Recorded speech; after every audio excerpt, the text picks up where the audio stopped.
क्या आपने कभी ऐसे योद्धा की कहानी सुनी है जिसे पूरी पृथ्वी पर कोई हरा न सके, जिसके पास ऐसी शक्ति हो कि 3 बाणों से युद्ध का परिणाम बदल दे, और फिर भी जिसने युद्ध से पहले ही अपना शीश काटकर भगवान को दान कर दिया हो?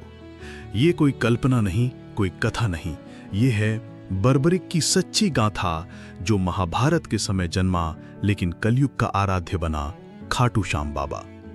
महाभारत का समय था, युद्ध की आहट धीरे धीरे सारे भारतवर्ष में फैल रही थी। उसी समय राक्षसों का भी वीर योद्धा घटोत्कच, जो स्वयं भीम का पुत्र था, उसने विवाह किया नाग कन्या मूर्वी से। इन दोनों से जन्मा बर्बरिक। बाल्यकाल से ही बर्बरिक असाधारण थे।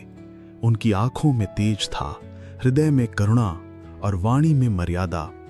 उन्हें युद्ध की शिक्षा अपने नाना चंद्रवर्मा से मिली, लेकिन केवल शस्त्र नहीं, उन्होंने धर्म भी सीखा।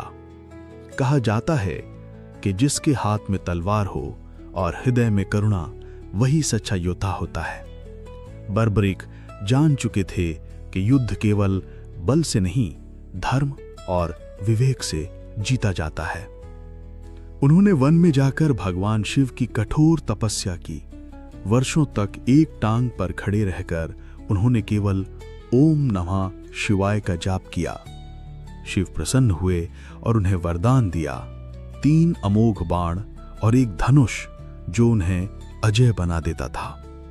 तीनों बाणों की शक्ति: पहला, सभी शत्रुओं को चिन्हित करता; दूसरा, उन्हें समाप्त करता; और तीसरा, सब कुछ कर वापस तरकश में लौट आता। इसलिए वे कहलाए 3 बाण धारी। युद्ध का समय आया, बर्बरिक अपनी मां मूर्वी से आशीर्वाद लेने पहुंचे। मां, अब वो घड़ी आ गई है जब मेरा धर्म मेरी परीक्षा लेगा। कुरुक्षेत्र की ओर प्रस्थान करना है, लेकिन जाने से पहले मैं आपका आशीर्वाद लेने आया हूं। आपका आशीर्वाद चाहिए मां, क्योंकि मेरी शक्ति तो धनुष में है, पर मेरा साहस आपके चरणों में। तू कहता है कमजोर का साथ देगा। तू सुन, सच्चा योद्धा वही होता है जिसके पास बल भी हो और विवेक भी। जा बेटा, जा, लेकिन ध्यान रखना, तेरी विजय तेरी तलवार से नहीं, तेरे निर्णय से आंकी जाएगी। बर्बरिक कुरुक्षेत्र की ओर निकल पड़े। उनका तेज पूरे क्षेत्र में चर्चा का विषय बन गया। श्री कृष्ण ने भी ये सुना। वो समझ गए कि यदि ये योद्धा युद्ध में उतरा तो युद्ध का संतुलन बदल जाएगा।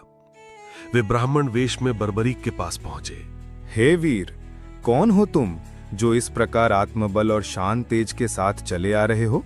और तुम्हारे पास केवल 3 बाण हैं। क्या तुम युद्ध जीत सकते हो? एक बाण से भी कर सकता हूं प्रभु।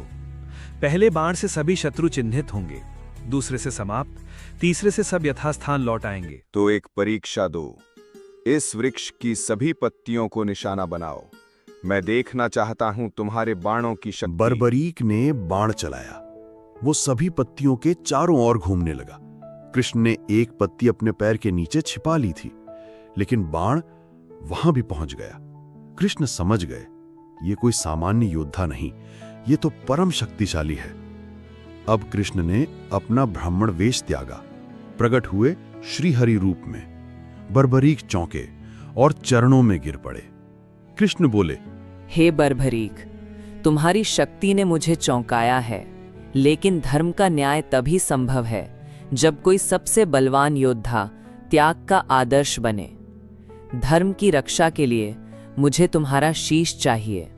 प्रभु, यदि मेरा बलिदान धर्म की विजय ला सकता है तो मेरा सिर आपका है, लेकिन मैं ये युद्ध देखना चाहता हूं सिर के माध्यम से। और प्रभु, कलयुग में। कृष्ण ने उनका शीश काटा और उसे एक टीले पर स्थापित किया। वहीं से बर्बरीक ने पूरे 18 दिन का युद्ध देखा। युद्ध समाप्त हुआ। पांडवों में विवाद था, विजय का श्रेय किसे? कृष्ण बोले, उससे पूछो जिसने सब देखा। पांडव शीश के पास पहुंचे। बर्बरीक बोले, मैंने केवल एक योद्धा को देखा जो हर निर्णय का केंद्र था। वो थे श्री कृष्ण। शेष सब तो उनके मोहरे थे। कई वर्षों बाद राजस्थान के सीकर जिले के खाटू गांव में एक स्थान पर एक अद्भुत शीश मिला। लोगों को सपने आने लगे। राजा रूप सिंह चौहान को स्वप्न में आदेश मिला, यहां मंदिर बनवाओ, ये स्थान श्याम का है। तब से वहां बना खाटू श्याम का भव्य मंदिर। बर्बरीक ने मां से वचन दिया था, मैं हारने वालों का साथ दूंगा। इसलिए जब कोई भक्त दुखी होता है, पराजित, टूटा हुआ, तो वो श्याम को पुकारता है और श्याम उसे थाम लेते हैं। इसलिए उन्हें कहा जाता है, हारे का सहारा खाटू का हमारा।